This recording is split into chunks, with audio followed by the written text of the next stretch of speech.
स्वागत है आप सभी का मेरे चैनल हॉन्टेड नाइट में।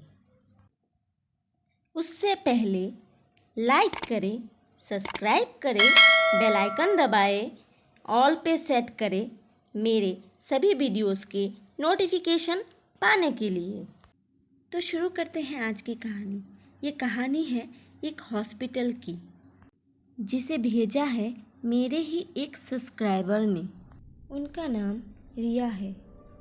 ये स्टोरी है उनके पापा की। वो अपने पापा का नाम नहीं बताना चाहते, तो हम उन्हें मिस्टर दास के नाम से जानेंगे। तो मिस्टर दास पहले एक हॉस्पिटल की सिक्योरिटी का जॉब किया करते थे।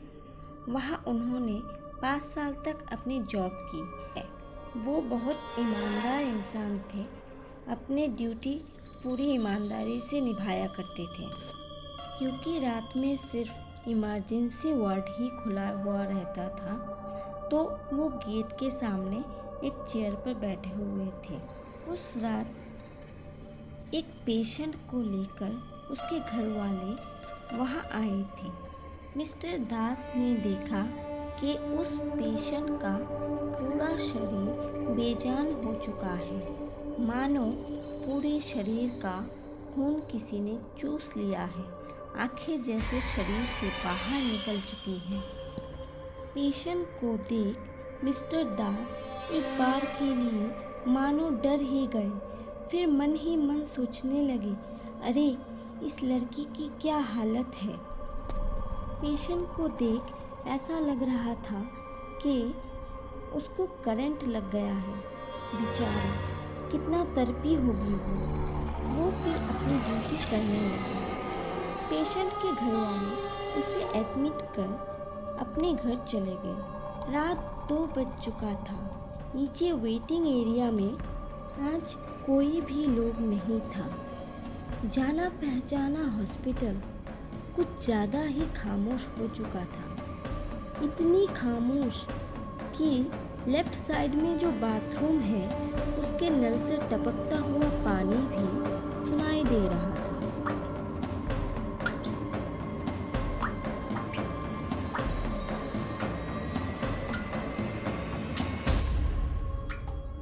अचानक रूम बहुत ठंडा होने लगा, जैसा मानो मैं किसी फ्रीज़र में हूँ।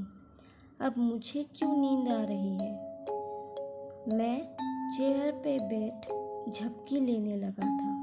15 मिनट तक तो मैंने बहुत अच्छे से नींद की सैर की, लेकिन थोड़े ही देर बाद कैबिन से कुछ खाने की आवाज़ आने लगी, जैसे कोई जानवर खाना खा रहा है। मैं आंखों में नींद लिए कैबिन नंबर 10 की तरफ जाने लगा। तो जैसे मुझे महसूस हुआ कि मेरे पीछे से कोई गुजरा है। मैं पलटकर पीछे देखा तो वहाँ कोई नहीं था। मैं फिर से कैबिन की तरफ बढ़ने लगा, ये सोच के मेरा वहम है। कैबिन का दरवाज़ा खोलते ही मैंने देखा कि वहाँ बेड पर कोई पेशेंट ही नहीं है।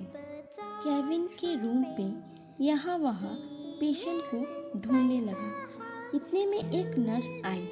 नर्स के आते ही मैं नर्स की तरफ देखा और मैंने बोला, अरे आप? नर्स ने कहा, हाँ मुझे तो इंजेक्शन देना था, पर आप यहाँ क्या कर रहे हैं? मैंने नर्स से कहा, यहाँ से कुछ खाने की आवाज़ें आ रही थी तो मैं देखने चला आया, पर यहाँ तो पेशेंट ही नहीं है। नर्स कुछ देर तक मेरी तरफ देखकर बोली, क्या बोल रहे हो दादा? पेशेंट तो आपके पीछे बेड पर लेटा हुआ है। क्या हुआ है आपको? मैं पीछे देख चौंक गया, पर मैंने तो पूरा रूम देखा था। नर्स ने पेशेंट को एक इंजेक्शन दिया और वहाँ से चली गई।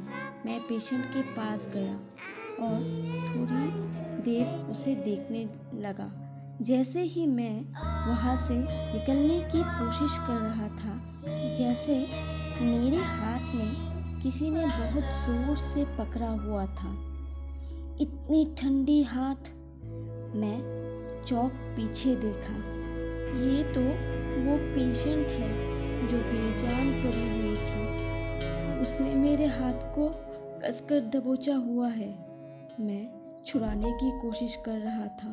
तभी वो आंखें खोल मर्द की आवाज़ में कहने लगा, इसे किसी दवा और दुआओं से बचा नहीं पाओगे। मैं इसे ले ही जाऊंगा। अगर तूने किसी को बताया तो मैं तुझे भी मार डालूंगा। मैं पसीने से लथपथ हो गया। सांसें जैसे अटक रही थी। पूरा जोर लगाकर मैंने अपना हाथ छुड़ाया और रूम पर से भाग के वापस अपने जगह चला आया, इमरजेंसी डोर के यहाँ।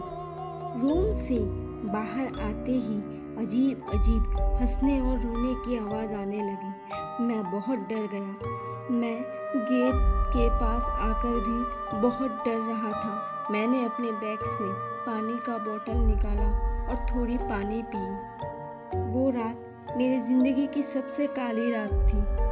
मैं दूसरे ही दिन वहाँ की जॉब छोड़कर यहाँ आ गया, पर उस रात की बात सोचता हूँ तो मेरी रूह कांप जाती है।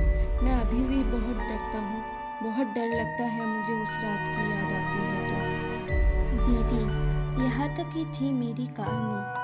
मैंने पापा से जैसे सुना था ठीक ठीक वैसे ही लिखा है।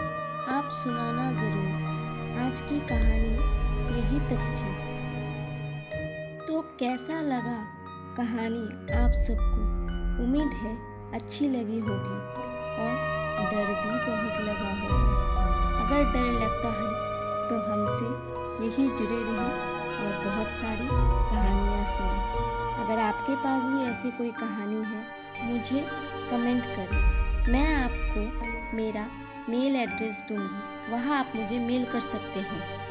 मेरे वीडियोस को लाइक करें, शेयर करें, कमेंट करें और सब्सक्राइब करें हमारा चैनल हॉन्टेड नाइट। मैं मिलती हूँ फिर एक नई वीडियो के साथ। अभी के लिए गुड नाइट। खुश रहे, आबाद रहे।